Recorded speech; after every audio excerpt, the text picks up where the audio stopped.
পুলিশের বিরুদ্ধে ফোন করে হুমকির অভিযোগ দেওয়া হয়েছে, এমনই অভিযোগ করেছেন এক ইস্ট বেঙ্গল সমর্থক সৌরিশ পাল। কি অভিযোগ করেছেন তিনি, পুলিশের সঙ্গে কি কথা হয় তার রাখবো আপনাদের সামনে। হ্যালো, হ্যাঁ আপনাকে ফোন করেছিলাম, আমি বিধাননগর সাউথ থানা থেকে বলছি। আপনাদের একটা পোস্ট দেখেছি যে কালকে আপনারা প্রতিবাদ করার জন্য নাকি এতে আসছেন। হ্যাঁ, স্টেডিয়ামের ওখানে ওটা খেলাটা তো ক্যান্সেল করা হয়েছে, এই জন্য ওখানে প্রতিবাদের জন্য আসবেন না, ঠিক আছে? এই স্যার আপনি এবার বাকি সমর্থকদের সাথে সেটা আপনারা একটা কলকাতা পুলিশ পোস্ট করুন। ওটা আমরা করে দিয়েছি, আমরা অলরেডি সার্কুলেট করছি। সেটা স্যার আমরা তো প্রতিবাদ মিছিলে স্যার আমরা যাবো স্যার। হ্যাঁ, কিন্তু আমরা যাবো, আপনাদেরকে বলে দিচ্ছি ওই জন্যই যাতে না আসেন, সেটাই আপনাদেরকে জানিয়ে দিচ্ছি। কারণটা কি না যাওয়ার? কারণ হচ্ছে এখানে তো খেলার সংক্রান্ত ব্যাপার ছিল, যেহেতু খেলা বন্ধ হয়ে গেছে। খেলার সংক্রান্ত ব্যাপারেই স্যার আমরা যাব। একটা এত বড় ম্যাচ আপনি আশা করি জানেন, উইথ ডিউ রেসপেক্ট আপনাকে বলছি, আপনি আশা করি জানেন এটা কত বড় একটা ম্যাচ। সেই ম্যাচটিকে শুধুমাত্র টিফোর জন্য এরকম অজুহাত দিয়ে বাতিল করে দেওয়া হলো। সেটা তো স্যার ইস্ট বেঙ্গল মোহনবাগান না, এটা স্যার ডুরান্ড কমিটি নয়। আমাদের কাছে স্যার অনেক প্রমাণ আছে যেখানে কলকাতা পুলিশের আপত্তি আছে। ঠিক আছে, তো এবার স্যার ঠিক আছে, আপনি আমাকে জানিয়েছেন, আপনাকে অসংখ্য ধন্যবাদ। কিন্তু স্যার কালকে হাজার হাজার মানুষ ওখানে উপস্থিত থাকবে। ঠিক আছে, ঠিক আছে স্যার, ধন্যবাদ। আপনারা জানেন যে আজকে আমাদের ডার্বি খেলা ছিল, কিন্তু এই পার্টিকুলার ডার্বি ম্যাচে আমাদের কাছে একদম স্পেসিফিক ইন্টেলিজেন্স ইনপুট ছিল যে কিছু লোকজন সাধারণ ফুটবল লাভার্সদের মধ্যে মিলেমিশে কিছু একটা মানে ভায়োলেন্ট কিছু একটা ঘটনা ঘটানোর পরিকল্পনা করে রেখেছিল।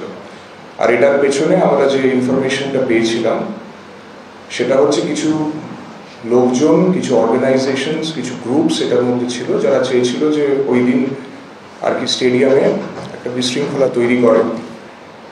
এটাকে মাথায় রেখে আর এই স্পেসিফিক ইন্টেলিজেন্স ইনপুটের বেসিসে, যেহেতু ওই দিন ক্যাপাসিটি আমাদের মোটামুটি প্রায় 62 থেকে 63,000 অডিয়েন্স ছিল ফুটবল লাভার্স, আমাদের একটা কনসার্ন ছিল যে এই ধরনের যদি সিনারিও একটা তৈরি হয় তাহলে সাধারণ যারা ফুটবল লাভার্স আছেন তাদের সেফটি এবং সিকিউরিটিটাকে মাথায় রেখে আমরা এই ম্যাটারটা আস্তে আস্তে টেক আপ করি ডার্বি কমিটির সাথে, আর আজকের এই ম্যাচটাকে আমাদের ক্যান্সেল করতে।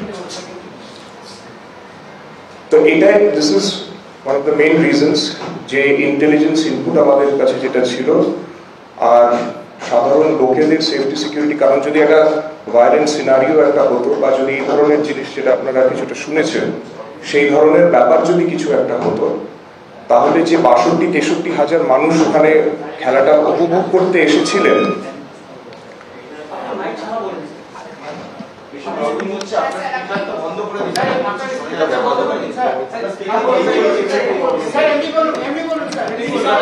ঠিক আছে আমি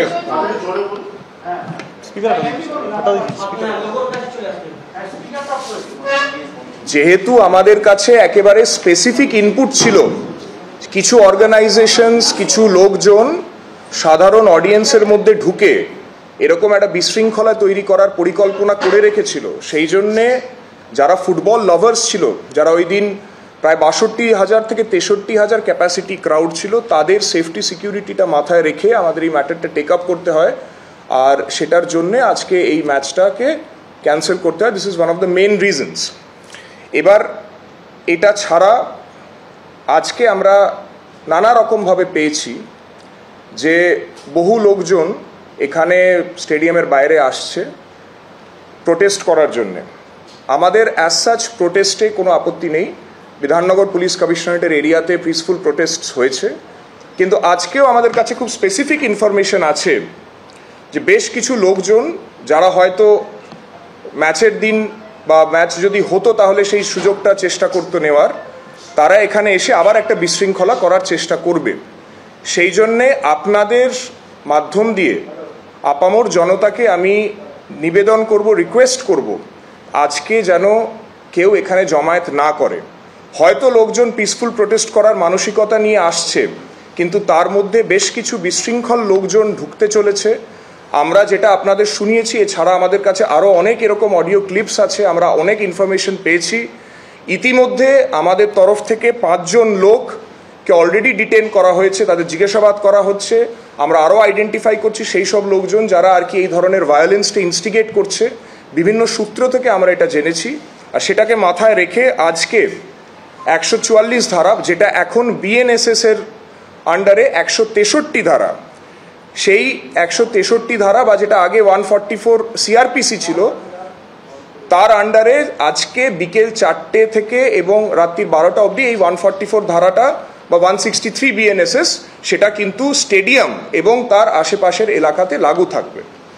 সেটা আমরা অলরেডি একটা অফিসিয়াল অর্ডার করা হয়েছে।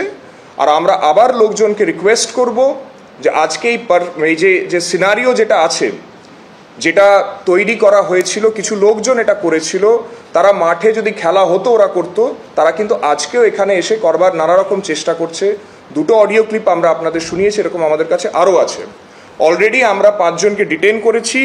তাদের নাম হলো রাকেশ পল, শুভম চক্রবর্তী, রজত নন্দী, সাগ্নিক গুহ, অনিশ দত্ত। এছাড়া আমাদের টিমস আরও এই ব্যাপারটাকে ওয়াচ করছে। এটা জানানোর জন্যই আজকের এই press brief. Thank you. Rakesh Pal, Shubham Chakraborty, Rajat Nandi, Sagnik Guha এবং অনিশ দত্ত, এদেরকে আমরা আরও জিজ্ঞাসাবাদ করছি। আর এদের সাথে মানে আর কে লোকজন আছে যারা এই ধরনের জিনিস করার পরিকল্পনা করছে, কারণ সোশ্যাল মিডিয়াতে আমরা অনেক কিছু পেয়েছি, এছাড়া অনেক তথ্য আমাদের কাছে এসেছে, তো সেটা আমরা দেখছি। কিছু বিক্ষিপ্ত গ্রুপস, অর্গানাইজেশনস কিন্তু এটাকে ইনস্টিগেট করছে।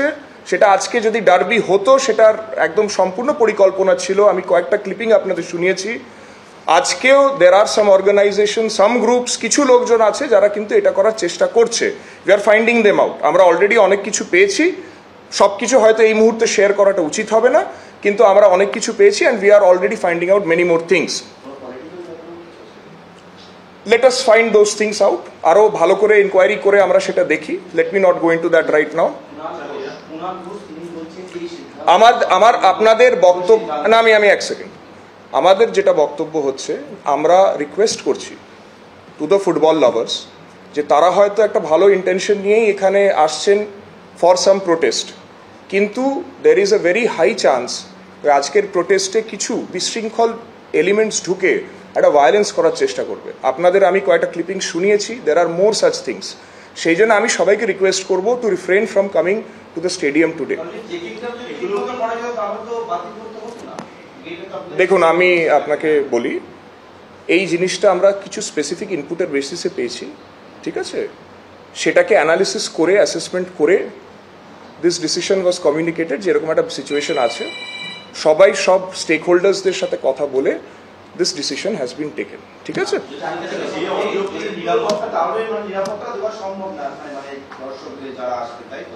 যে সিচুয়েশন তখন এমার্জ করছিল, যেটা আমরা পেয়েছিলাম, সেটার মধ্যে কিন্তু যে অ্যামাউন্ট অফ ফোর্স আমাদের কাছে ছিল, সেটাতে it would have been a chaotic situation. দেখুন, যদি কোনো একটা বিশৃঙ্খলা মাঠে হয় অ্যান্ড দের আর 62-63,000 পিপল, লোকজন এদিক ওদিক দৌড়াদৌড়ি শুরু যদি করে দেয়, there is always a possibility of a stampede like situation. এটাকে মাথায় রেখে when I have an intelligence input and a specific one, যখন specific input আছে, তখন we had to communicate that and the decision was taken. Thank you very much.